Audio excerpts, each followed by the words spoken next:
ये अलग अलग क्रीम आते हैं, सो ज़्यादा क्रीम व्रीम का यूज मत कीजिएगा। कुछ क्रीम लगाइएगा जो आपके ऊपर से यहाँ तैलीय ग्रंथि को क्या कर देगा, तेल से रोक देगा, लेकिन वो बनाना तो नहीं रोकेगा, निचवा जमा करते रहेगा, यहाँ रोक के यहाँ से पिंपल्स निकाल देगा। ऐसे देखिएगा, ढेर क्रीम लगाएंगे ना आपका चेहरा कटहल की तरह हो जाएगा, ऐसे ऐसे ऐसे फचका फचका टाइप का कटहल की तरह हो जाएगा, भयानक दिक्कत होगा फिर आपको। ठीक है, जब कोई भी लड़का या लड़की मैट्रिक पास करके इंटर में जाता है तो उस टाइम में उसके शरीर में हार्मोनिक चेंज होता है। हार्मोनिक चेंज का कहने का सेंस ये है कि आप जब 15 साल के एज में पहुंचते हैं, 13 से 15 साल के एज में जब पहुंचते हैं तो हार्मोनिक चेंज होता है, जिस वजह से ये सारे फूला फुंसी ज़्यादा देखने को मिलते हैं। तो आप देखेंगे कि 11 से ग्रेजुएशन फर्स्ट ईयर के बीच में यही साल होता है 13 से 15-16 साल का ये एज। इस एज में आप देखेंगे लड़का या लड़की का बहुत सारा दाना वाना निकलने लगता है शरीर में। पहली बार हार्मोनिक चेंज होने की वजह से शरीर एडजस्ट नहीं कर पाता, 1-2 साल के बाद वो एडजस्ट कर लेता है, फिर दाना फुंसी खत्म हो गया।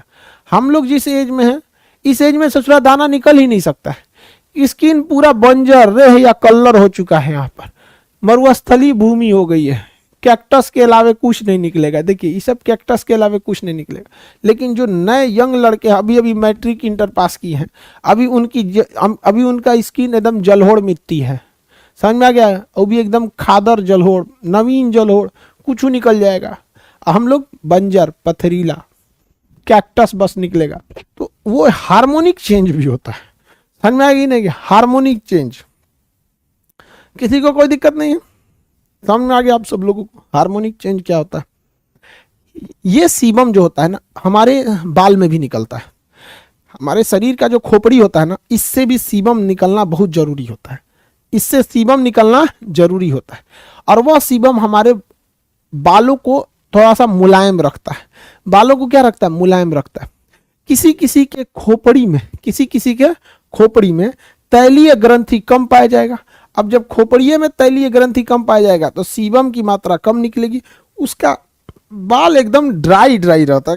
My here is very dry करता है। और किसी किसी में सीबम अच्छा खासा निकलता है, उसके हेयर में कोई समस्या नहीं आती है, उसका हेयर ड्राई वगैरह नहीं होता है। तो सीबम का आना बहुत जरूरी है। आपके शरीर में ठंडी के दिन में सीबम कम बनता है, सीबम क्या बनता है, कम बनता है, समझ में आ गया। तो मरे हुए स्किन को वैसे ही सूखा सूखा मरा हुआ स्किन ऊपर पड़ जाता है, सीबम रहेगा तो उसको चपचपा करके मैल बना देगा। तो ठंडी के दिन में सीबम कम बनता है।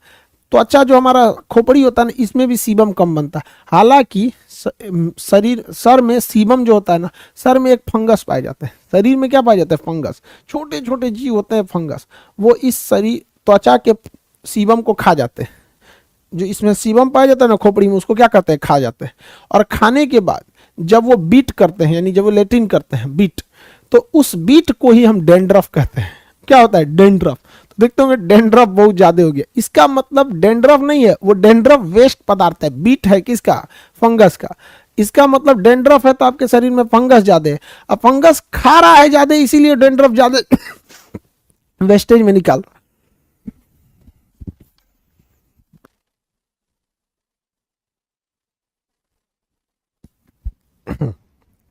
दमा उमा मत हो जाए हमको, बुढ़ोती में बड़ी दिक्कत होता है, ठंडी उड्डी में दमा उमा हो जाता है।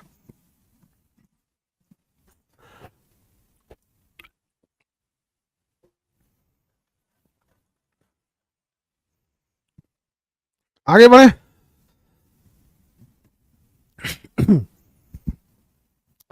देखिए ध्यान से, तो हमारे शरीर में जो सीबम बनता है उसे फंगस खाता है। उस फंगस का जो बीट होता है वो क्या कहलाता है, डेंड्रफ कहलाता है। इसलिए डेंड्रफ करने के बाद हाथ जरूर धुलना। ये सब चीजें जो होती है फंगस वगैरह इसमें ज्यादा होते हैं, समझ आ गया। इसलिए ऐसा नहीं होता है कि आप ऐसे, हमारे शरीर में पूरी और कीटाणु ज्यादा है, इसमें फंगस बहुत ज्यादा पाए जाते हैं सर के अंदर। तो आप जब शैम्पू वगैरह कर तो उसमें फंगस हाथ में आ जाते हैं। फंगस जीव होते हैं, आपको बॉटनी में पढ़ाएंगे फंगस के बारे में। हमारी मरी हुई कोशिकाओं में जब सीबम मिल जाता है तो उसे चिपचिपा मैल बना के बाहर कर देता है। त्वचा को चिपचिपा या ऑयली बना के रखता है सीबम। पसीना तो आप समझ ही गए, आप लोग को इतना तो समझ में आ गया। यूवी किरणों से रक्षा कौन करता है, कौन क्या करता है।